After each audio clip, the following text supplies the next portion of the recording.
नमस्कार, मी प्रशांत सागवेकर. सुखी जीवनाचा मंत्र डॉक्टर विजय दैफळे यांच्यासोबत या कार्यक्रमाच्या लाईव्ह भागामध्ये तुम्हा सगळ्यांचं अगदी मनापासून स्वागत. लैंगिक क्रिया ही खरं तर नैसर्गिक, माणूस जसा प्रगत होत गेला तसं या क्रियेला समाजबंधनं येत गेली. ही क्रिया सामाजिक चौकटीत राहून मनुष्य प्राणी पूर्ण करतात. मात्र मध्यंतरीच्या काळामध्ये आणि अगदी आत्तासुद्धा लैंगिक क्रियेला पाप पुण्य, अंधश्रद्धा, श्रद्धा या चौकट्या घातल्या गेल्या आणि त्यातून एक क्रियेबद्दल एक प्रकारची एक नकारात्मक भावना समाज मनावर तयार झाली. आणि या सर्वांवर उघडपणे बोलणारा हा आमचा प्लॅटफॉर्म, तुम्हा सगळ्यांचा हक्काचं व्यासपीठ म्हणजेच सुखी जीवनाचा मंत्र. याआधी या कार्यक्रमात आपण सेक्स आणि त्या संदर्भातले जे महत्त्वाचे मुद्दे आहेत त्याविषयी शास्त्रोक्त माहिती डॉक्टरांकडून जाणून घेण्याचा प्रयत्न केला आहे. मग त्यात योगा, म्युझिक, झुंबा, सेक्स आणि धूम्रपान किंवा मद्यपान अशा अनेक विषयावर सरांनी आपल्याला शास्त्रशुद्ध पण अगदी सोप्या आणि सहज भाषेमध्ये मार्गदर्शन केलं आहे. आजही अशाच एका महत्त्वपूर्ण विषयावरती आपण सरांकडून मार्गदर्शन घेणार आहोत. तो विषय कोणता आहे ते मी तुम्हाला सांगणार आहे, पण त्याआधी डॉक्टर विजय दैफळे यांच्याबद्दल जाणून घेऊया एका छोट्या एव्हीच्या माध्यमातून.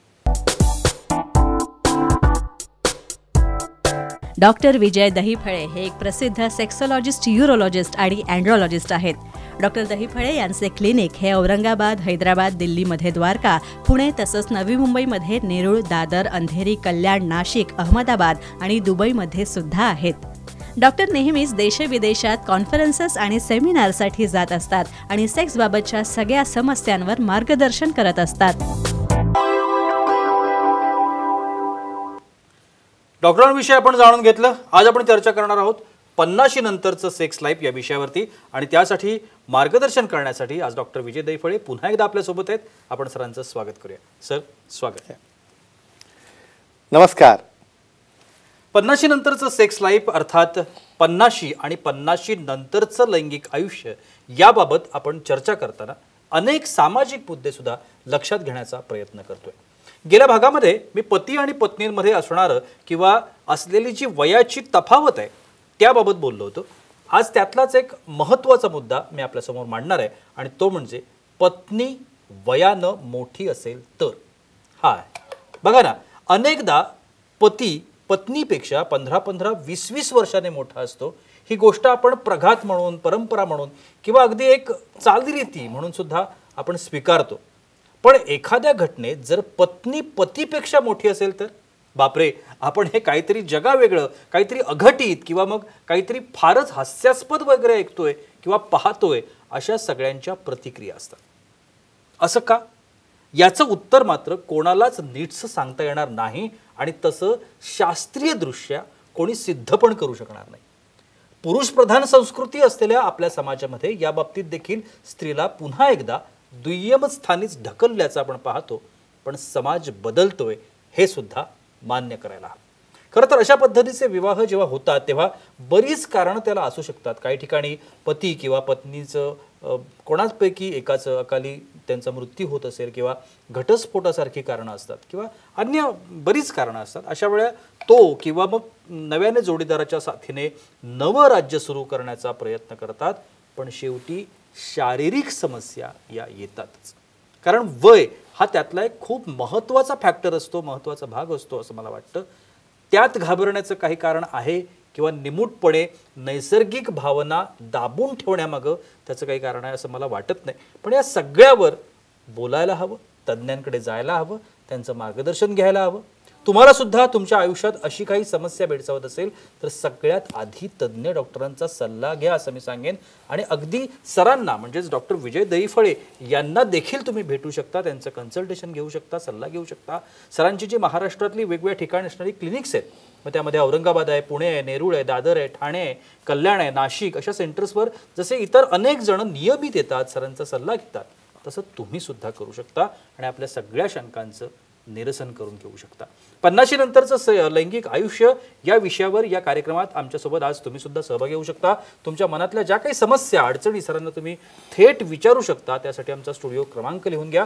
आमचा स्टुडिओ क्रमांक आहे 022 हा मुंबईचा STD कोड आहे आणि आमचा स्टुडिओ क्रमांक आहे 69302444. चला तर मग कार्यक्रमाला सुरुवात करूया. सर, पुन्हा एकदा मनापासून स्वागत कार्यक्रमामध्ये. नक्कीच खूप महत्त्वाचा विषय आहे आणि या विषयावर बोलत असताना आपण मी जसं आता म्हटलं की नक्कीच पत्नी जर मोठी असेल पतीपेक्षा तर खूप आकांड तांडव आपल्याकडे होतो, चर्चा होतात, कधी कधी हास्यास्पद ठरवलं जातं की काय याच्यापेक्षा याची बायको मोठी आहे वगैरे. या सगळ्या संदर्भात मला चर्चा करायची आहे, पण फोन यायला सुरुवात झाली आहे, ते महत्वाचं आहे. आपण पहिल्यांदा फोन घेऊया. रोहित आहेत बेळगाववरून, त्यांना प्रश्न विचारायचा आहे. बोला रोहित, काय समस्या आहे आपली? नमस्ते डॉक्टर. नमस्कार, बोला. नमस्ते रोहित, बोला. सर्वप्रथम तुम्हाला 75वा आझादी महोत्सव के हार्दिक शुभकामना. ओके, चला चला, धन्यवाद धन्यवाद. तर आता सेक्स पॉवर आता नॉर्मल व्हायसाठी टेन्शनमुळे काय सेक्स पॉवर मध्ये वर परिणाम होतो का, आणि झोप न झाल्यामुळे सेक्सवर परिणाम होतो का? अच्छा अच्छा. आणि झोप याला काय उपाय आहे? अच्छा, व्हेरी गुड, अतिशय सुंदर प्रश्न. बघा, झोपेचा तुमच्या स्लीप सायकलचा आणि तुमच्या ॲक्टिव्हिटीचा काय संबंध आहे? टेस्टेस्ट्रॉन हे एक हार्मोन असं आहे, स्त्री असो पुरुष असो दोघांमध्येही लिबिडो म्हणजे सेक्शुअलची भावना तयार करत असतं.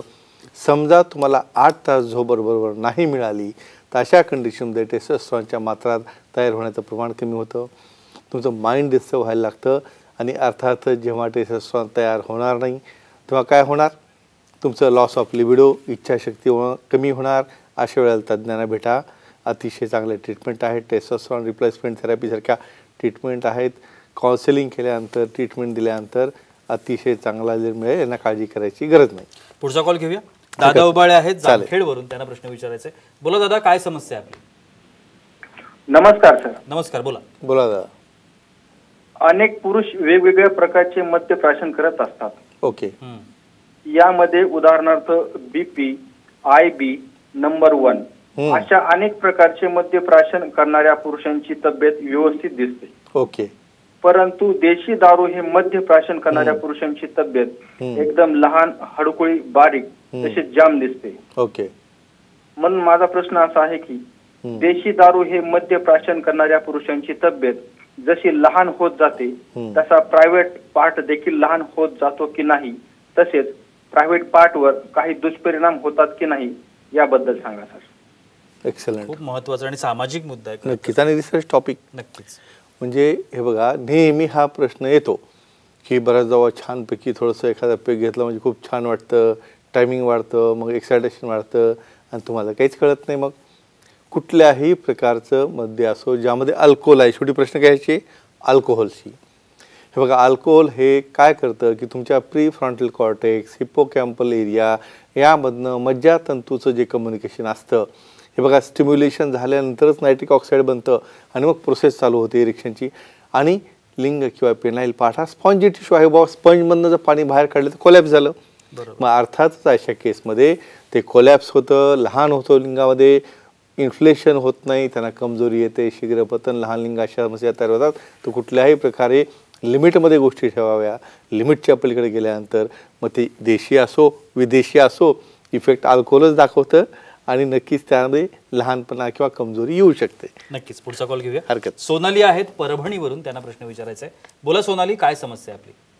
नमस्ते सर. नमस्कार, बोला. नमस्कार, बोला. सर, पुरुषांच्या सिमेंट किंवा धातूमध्ये किती कॅलरीज असतात व त्याचा उपयोग कसा होतो, तर त्याबद्दल माहिती सांगा.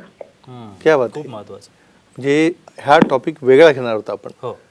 सिमेंट किंवा धातू, अहो लोकांना माहीतच नाही. हे असंच काहीतरी विरे येतं, निघून जातं, काम संपलं नाही. अहो त्यामध्ये कॅलरीज असतात. का असतात कॅलरीज त्यामध्ये? जसं फिल्टरमध्ये आपण फळं टाकली, त्यात सगळी इनपुट दिलं, त्यातनं खाली ज्यूस येतो. हा बॉडीतला सर्वात प्रिशियस ज्यूस आहे. 200पेक्षा जास्त प्रोटीन्स आहेत, अँटीऑक्सिडंट आहेत, हार्मोन्स आहेत, TGF म्हणजे ट्रान्सफॉर्मिंग ग्रोथ फॅक्टर आहेत, नॉर ग्रोथ फॅक्टर आहेत. अशा प्रकारचे युटिलिटी प्रॉडक्ट त्यामध्ये आहेत. मग अर्थातच किती कॅलरी असतात त्यामध्ये? 5 ते 7 कॅलरीज यामध्ये नक्की असतात. कोणाला माहीत नसेल, पण ह्या कॅलरीज अशाच कामाला येत नाहीत. जेव्हा त्याचं डिपॉझिशन डायरेक्टली ॲड करताना होईल किंवा इतर मार्गाद्वारे जेव्हा कुठल्याही मिकोजाच्या कॉन्टॅक्टमध्ये येईल, ते ॲब्सॉर्ब झाल्यानंतरच त्याचा इफेक्ट येतो आणि तुमचं लाईफ कसं सुदृढ बनतं. प्रजनन शक्ती तर येतेच, त्याबरोबर तुमचे अनेक फायदे आहेत. आपण नंतर पाहणार आहोत. नक्कीच. पुढचा कॉल घेऊया. रागिणी आहेत अहमदनगरवरून, त्यांना प्रश्न विचारायचा आहे. बोला रागिणी, काय समस्या आहे आपली? सर नमस्कार. नमस्कार, बोला. नमस्ते. तर माझा प्रश्न हा आहे की माझ्या पार्टनरची पेनाइल इम्प्लांट ही सर्जरी झालेली आहे ओके. आणि काही संबंध म्हणजे 1 महिना 1.5 महिना झाला संबंध तर काही आलेला नाही. पण आता जर करायचं असेल तर मग काय काळजी घ्यायला पाहिजे त्याबद्दल थोडी माहिती पाहिजे. एक्सलंट, सुंदर प्रश्न. म्हणजे आज प्रत्येक प्रश्न एक टॉपिक आहे. नक्कीच. पेनाइल इम्प्लांट झाल्यानंतर काय काळजी घ्यायला पाहिजे. नेहमी काय सांगतो, जोडपे नाही यायचं, नाही तर आपले एकटेच आले इम्प्लांट बसून निघाले. बऱ्याचदा मग असं सांगू नका म्हणे कोणा, असं करायचं नसतं. ही सर्जरी आहे, इम्प्लांट केल्यानंतर काय काळजी घ्यायची असते. 1-1.5 महिन्यात तुम्हाला ॲक्ट करता येत नाही, त्या ठिकाणी हार्ड सरफेसवर बसता येत नाही. त्याचबरोबर सायकलिंग आहे किंवा एखाद्या सीटवर हार्ड ऑब्जेक्टवर बसता येत नाही. भले 1 महिना पूर्ण झाला आहे, काय म्हणतायत की आता 1 महिना पूर्ण झाला, काय काळजी घ्यायला पाहिजे. 476 वेगवेगळ्या सेक्स पोझिशनच्या अवस्था माहिती आहे तुम्हाला. पण त्या अवस्थेमध्ये जाताना काय होतं, या ठिकाणी हिंज असतं किंवा बरेचदा इन्फ्लेटेबल त्या ठिकाणी इम्प्लांट असतं. त्या हिंजला कसल्याही प्रकारे ट्रॉमा किंवा वुमन ऑन टॉप पोझिशनमध्ये हिटिंग झालं तर त्याचं फ्रॅक्चर किंवा त्या ठिकाणी बऱ्याचदा इंजुरी होऊ शकतो. म्हणून एकच सांगेल, तज्ज्ञांना भेटा. सेक्सॉलॉजी अँड्रोलॉजी रेडिओलॉजिस्टला भेटल्यानंतर सल्ला देतील. 2 महिन्यात हळूहळू पोझिशन बदलता येईल. नक्कीच तुम्हाला काही त्रास होणार नाही आणि सेफली त्या पोझिशन घेता येतील. सुखी जीवनाच्या मंत्राच्या पुस्तकाची अधिक माहिती आहे. नक्कीच. पुढचा कॉल घेऊया. निर्मल आहेत वाशिम वरून, त्यांना प्रश्न विचारायचा आहे. बोला निर्मल, काय समस्या आहे आपली? सर, समस्या अशी आहे की समजा आपण बायको पाहत असताना नेहमी लहानच पाहतो, पण एखाद्या वेळेस जर प्रेम प्रकरणात बायको मोठी भेटली तर शारीरिक संबंध, त्याच्यात काही शारीरिक संबंध केल्यावर काही त्याचे दुष्परिणाम होऊ शकतात का? मुद्दा महत्वाचा आहे, आता विचारला जे मी मगाशी इंट्रोडक्शन मध्ये म्हटलं त्याला धरून अनुषंगाने हा प्रश्न आहे. मी तोच प्रश्न पुढे तुम्हाला विचारतो की खरंच यांनी हाच मुद्दा खरं तर महत्वाचा आहे की स्त्री मोठी असली किंवा पुरुष मोठा असला तर त्याचा शारीरिक संबंध किंवा वैवाहिक सौख्य आपण ज्याला म्हणतो त्याच्यात कशा पद्धतीनं फरक पडतो किंवा पडतो का, त्याचं काही शास्त्रीय कारण. उदाहरण देतो तुम्हाला. बऱ्याचदा तुमच्या बर्थडे ह्या खोटे असतात, माहीतच असतं कोणाला काय ते. 5 वर्षांनी लहान नाही तर मोठं. मग त्यावेळेला काय होतं, म्हणजे त्या माइंडमध्ये सायकोलॉजी बसलेली आहे. बघा, त्या भागाला तुमचं वय कळत नाही, त्या भागाला फक्त शिथिलता कळते. वय असं भले 5 वर्षाचाही फरक असेल किंवा जो काही फरक असेल त्यामुळं काही फरक पडत नाही. पण जर काही प्रकारने वय वाढल्यामुळे त्या ठिकाणी इच्छाशक्ती कमी असेल, क्रयशीलता कमी झाली असेल तर अशा केसमध्ये तज्ज्ञांना भेटावं. 1-2 वर्षानं मागं पुढं पाहण्यात काही अर्थ नाही. सर्वांना एकच सांगेन, त्या ठिकाणी तुमची अटॅचमेंट, तुमचं लव, तुमचं एकमेकाशी असलेली कॉन्टॅक्ट, सेन्सिटिव्हिटी, सेक्शुअलिटी ह्या गोष्टी महत्त्वाच्या असतात. त्यामुळे नक्कीच त्यांनी सुंदर प्रश्न विचारला आणि अशा 1-2 वर्षाच्या फरकामध्ये काही फरक पडत नाही. काही गरज पडल्यास त्यांनी तज्ज्ञांना भेटा. नक्कीच. पुढचा कॉल घेऊया. रावसाहेब आहेत लातूर वरून, त्यांना प्रश्न विचारायचा आहे. बोला रावसाहेब, काय समस्या आहे आपली? हॅलो, बोला. ऐकतोय आम्ही, बोलत राहा तुम्ही, बोला. साहेब, ते माझ्या मिसेसची आग पडते, पीत आणि आग पडते, वेगवेगळे चरचर होते हातामध्ये, पायामध्ये. मला एक महत्वाचं सांगा की तुमचे संबंध आल्यानंतर काही त्यांना त्रास होतो का हे सांगा. ठीक आहे, काही हरकत नाही, याला उत्तर देऊया आपण. बऱ्याचदा काय असतं, आपण असं सांगूया की बघ, खूप जणांचं म्हणणं असतं किंवा मला युरिनला कॉन्टॅक्ट केल्यानंतर आग पडते किंवा त्यांच्या पार्टनरला त्या ठिकाणी काही इन्फेक्शन असेल तर व्हाईट डिस्चार्ज आहे बाबा, त्या पिरियडमध्ये केलं मला काही झालं किंवा फिमेलला काही त्रास होतो. तर एकच महत्त्वाचं सांगेन, सेक्स हायजीन हे अतिशय महत्त्वाचं आहे. आपण sex education, sexual awareness, safety का सांगतो? सगळ्या विषयावर पुस्तकं लिहिली गेली. नवरा बायकोनी किंवा कपलनी एकमेकासोबत कसं राहावं, कसं त्या ठिकाणी रिलेशन मेंटेन ठेवावं, यावर कोणी पुस्तक लिहिलं का? नाही लिहिलं. म्हणून तर आपल्याला हे बालवाडीपासून सुरुवात केलेली आहे आपण.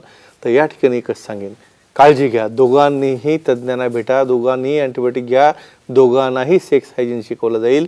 सिंपल गोष्टी आहेत. हे जर पाळलं नक्कीच कोणाला कसला त्रास होणार नाही. काही गरज पडल्यास तज्ज्ञांना भेटावं. नक्कीच. आणि या ठिकाणी एक सगळ्या प्रेक्षकांना मी नम्र विनंती करू इच्छितो, खूप जणांना फोन करायचे असतात, खूप जणांचे फोन येत असतात, अनेक जण वेटिंगवर असतात. तुमचा फोन लागल्यानंतर ताबडतोब तुम्हाला सांगितलं गेलं, मी इथून म्हटलं की प्रश्न विचारा, की सलग तुमचा प्रश्न विचारा. कारण तुम्ही जर टी व्हीवर तुमचा आवाज ऐकत बसलात तर तेवढा वेळ जातो आणि मग मागचे जे ज्यांना प्रश्न विचारतात ते अडकून राहतात आणि वेळ संपून जाते. त्यांना बिचाऱ्यांना प्रश्न, बरेच जण असे, बरेच कॉल सर आपल्याला माहिती आहे, अनुभव आहे की अनेक जण आम्हाला सांगतात की 2-2, 3-3 महिन्यांपासून वेटिंगवर आहे, कॉल लावतोय पण आमचा कॉल लागत नाही. त्यामुळे ही तुम्ही काळजी घ्या. पुढचा कॉल येतोय तो आपण घेऊया. एकनाथ आहेत नवी मुंबईवरून, त्यांना प्रश्न विचारायचा आहे. बोला एकनाथ, काय समस्या आहे आपली? मी संबंध झाल्यानंतर पाणी लवकर पडते. संबंध झाल्यानंतर पाणी लवकर पडतं, बरोबर आहे. एक सेकंद मध्ये 1 सेकंदाच्या मध्ये तुमचं विरेस्खलन होतं. वय काय तुमचं? वय? माझा वय 50. चला हरकत. डायबिटीज बीपी काय आहे? काहीच नाही. ठीक आहे, सांगूया. विरेस्खलन बघा 1 सेकंदाच्या आत, म्हणजे इमॅजिन करा. हे बघा नॉर्मली ऍक्ट किती असावा नेहमी प्रश्न मला येतो. बरोबर. फोर प्ले आहे म्हणजे जेव्हा तुमची इंटिमसी येते, आणि त्यानंतर ॲक्च्युअल प्ले आहे आणि पोस्ट प्ले आहे. पूर्ण ड्युरेशन मिनिमम 15 ते 30 मिनिटाचं हे ड्युरेशन असतं. आता 1 सेकंदात जर तुम्ही फॉल डाऊन होता असलं, बऱ्याच पार्टनर चिडतो, राहू दे काही गरज नाही करायची म्हणे, कशाला उगीच म्हणजे मलाही त्रास तुम्हालाही त्रास. कारण पार्टनरही डिप्रेशनमध्ये जातो, त्याला काळजी वाटायला लागते, बाबा आता हे काय प्रकार झाला, असं काय करणार. एकच सांगतो, घाबरू नका. सेंट्रली ॲक्टिंग म्हणजे बऱ्याचदा काय असतं, तज्ज्ञांना भेटल्यानंतर काही सेंट्रली ॲक्टिंग मेडिसिन आहेत, बऱ्याचदा काही हस्तमिथून काही इतर सोयीमुळे त्या ठिकाणी संवेदना हायपर सेन्सिटिव्ह झालेली असतात. अतिशय चांगल्या प्रकारचे मेडिसिन, क्रीम, ऑइल, गरज पडल्यात पी शॉर्टसारखे इंजेक्शन देऊन तुमचा टायमिंग वाढवण्यात येईल, पण तज्ज्ञांना भेटलं तर. नक्की. खूप छान अशी माहिती डॉक्टर सांगतायत. ब्रेकची वेळ होते. ब्रेक नंतर एका महत्त्वपूर्ण विषयावरती डॉक्टर आपल्याला मार्गदर्शन करणार आहेत. तो प्रश्न किंवा ती माहिती कशावरती असणार आहे, तर 50 नंतर ॲक्टिव्हिटी करत असताना काही जणांना पेनाईल स्लीव्ज लागतात.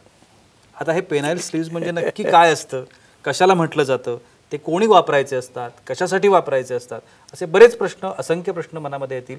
मुळात पेनाईल स्लीव्ज म्हणजेच काय हेच आपल्याला अनेक जणांना माहिती नसेल. तर या सगळ्या गोष्टी मी जाणून घेण्याचा प्रयत्न करणार आहे, पण ब्रेक नंतर. त्यामुळे कुठेही जाऊ नका, पाहत राहा सुखी जीवनाचा मंत्र डॉक्टर विजय दहिफळे यांच्यासोबत.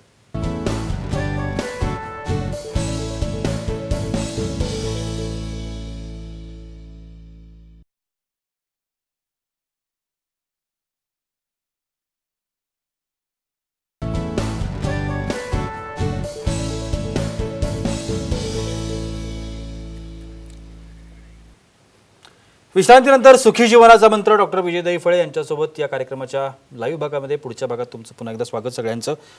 सगळ्यात पहिल्यांदा फोन घेणार आहे राज आहेत धारवाडवरून, त्यांना प्रश्न विचारायचा तो बघूया काय आहे. राज बोला, काय समस्या आहे तुमची, काय प्रश्न आहे? नमस्ते डॉक्टर. नमस्कार. बोला. नमस्ते, बोलिये. तर माझं पेनिस आता तुमचं शो पाहून सगळं स्ट्रॉंग होत आहे.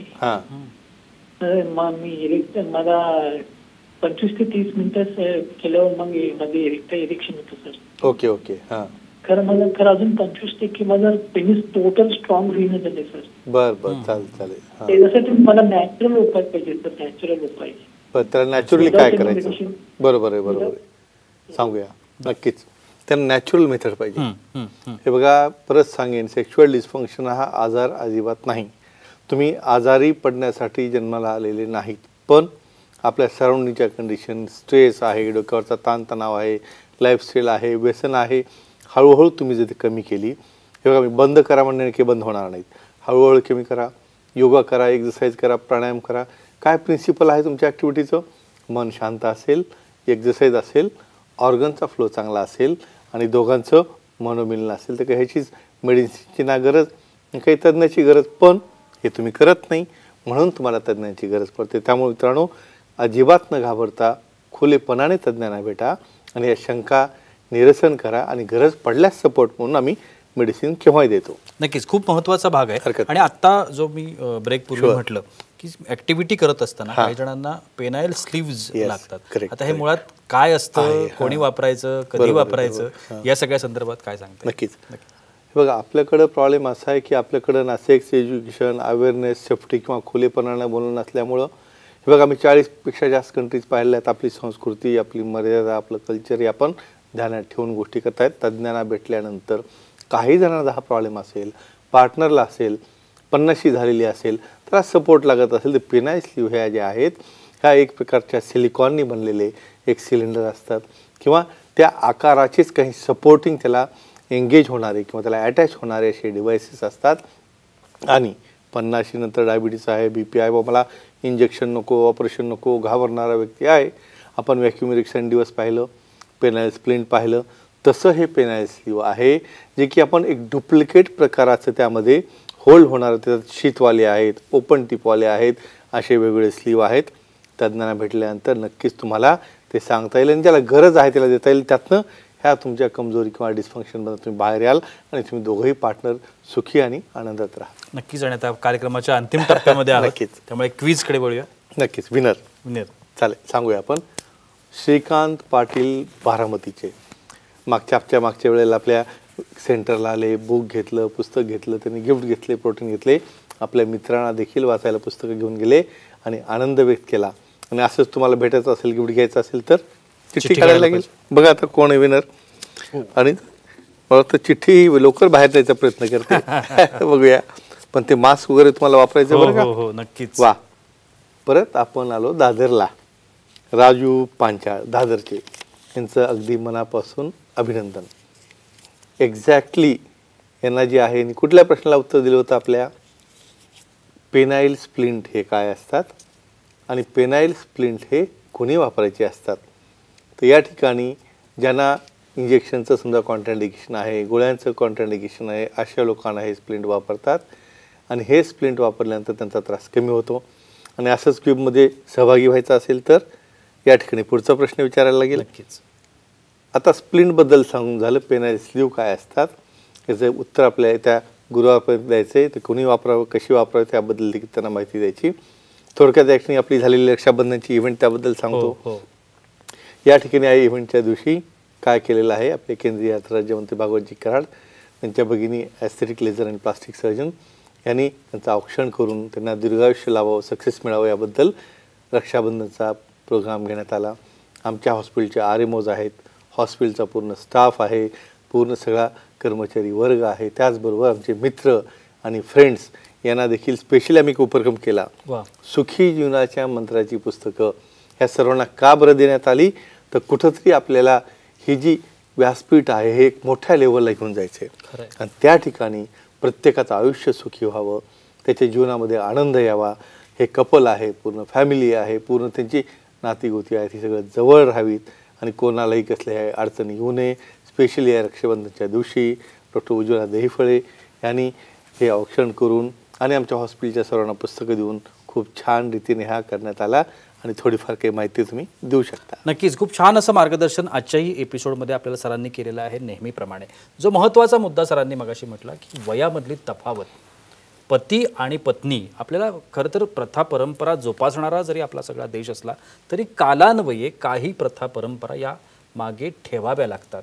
नवीन काळ येतो, बदल जे आहेत हे प्रत्येकाच्या आयुष्यातले आहेत आणि ते प्रत्येकाच्या जीवनातले बदल आहेत आणि ते बदल स्वीकारायला पाहिजेत.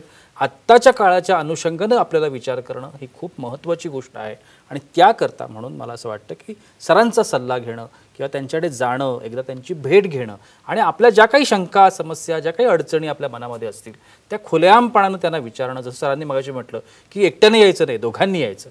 पती पत्नी हे संसार रथाची आपण नेहमी 2 चाकं म्हणतो, त्यामुळे एकाने जाऊन चालणार नाही. डॉक्टरांच्या सल्ल्यासाठी दोघांनी गेलं पाहिजे आणि आपल्या ज्या काही समस्या असतील त्या सरांना विचारल्या पाहिजेत. अगदी फोनवरून सुद्धा तुम्ही विचारू शकता. आता TV स्क्रीनवरती तुम्ही सरांचे नंबर्स बघताच आहात, ईमेल ID आहे, सरांची वेबसाईट आहे, कुठेही तुम्ही त्यांना संपर्क करू शकता. त्यामुळे निश्चितपणानं सरांचं मार्गदर्शन घ्या. सर, तुम्ही आजच्या कार्यक्रमात आलात आणि एवढी छान माहिती आमच्या प्रेक्षकांना दिली त्यासाठी अगदी मनापासून. आणि याबरोबरच वेळ होते इथेच थांबायची, पण पुढच्या शुक्रवारी 11 वाजता पुन्हा भेटणार आहोत. तोपर्यंत नमस्कार.